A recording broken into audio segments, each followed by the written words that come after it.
મિર્ચી morning. વર્ષો પહેલાની વાત છે. એક ઇંગ્લિશ ન્યૂઝપેપરમાં ભારતીય શાસ્ત્રીય સંગીતના એક અભ્યાસુ ક્લાસિકલ મ્યુઝિકની સમીક્ષા લખતા હતા. એકવાર એક મોટા ઉસ્તાદજીને એમણે કહ્યું કે તમને વર્ષોથી ફલાણા સંગીત સમારોહમાં સાંભળીએ છીએ, મોટે ભાગે તમે આ એક જ રાગ કેમ ગાઓ છો? દર વખતે એક જ રાગ. ઉસ્તાદજીએ કહ્યું, ભાઈ 15 વર્ષથી ગાઉં છું, હજુ એ રાગ મને પૂરેપૂરો આવડતો નથી. દર વખતે આ રાગ ગાઉં ને ત્યારે કંઈક નવું પ્રગટ થાય છે એમાંથી. આ આવડે પછી બીજા રાગ પર જાઓ ને. સાધના વિશે, રિયાઝ વિશે, પ્રેક્ટિસ વિશે આ કેટલી મોટી વાત છે.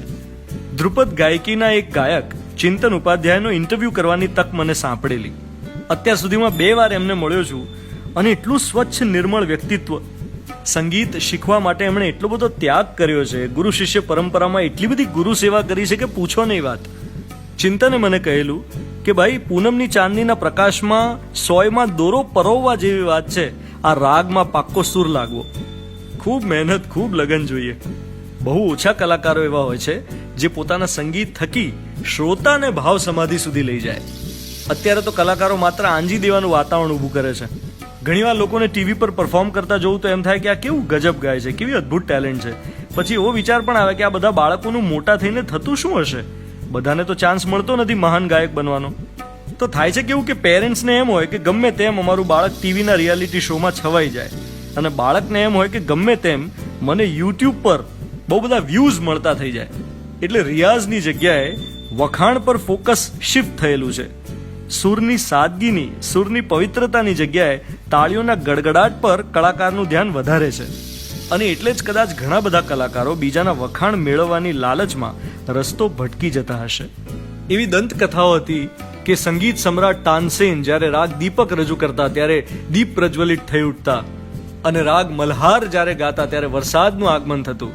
આજના સમયમાં એવું શક્ય થાય ખરું? સંગીત માર્તંડ પંડિત જસરાજ જેવા સાચા સુર સાધકો જ્યારે પ્રસ્તુતિ કરે ત્યારે આવું જ કંઈક વાતાવરણ ઊભું થાય. એના 2 પ્રસંગો છે. www.panditjasraj.com પર એનો ઉલ્લેખ થયો છે કે દિલ્હીમાં 8 મે 1998 શ્રી NK સિંહ, એ વખતે સરકારના રેવન્યુ સેક્રેટરી હતા, એમના ઘરની હાઉસ વોર્મિંગ પાર્ટી હતી. ચોમાસાના આગમન પહેલા, when the air is filled with fine dust, એ વખતે રાગ ધુલિયા મલ્હાર ગવાતો હોય છે.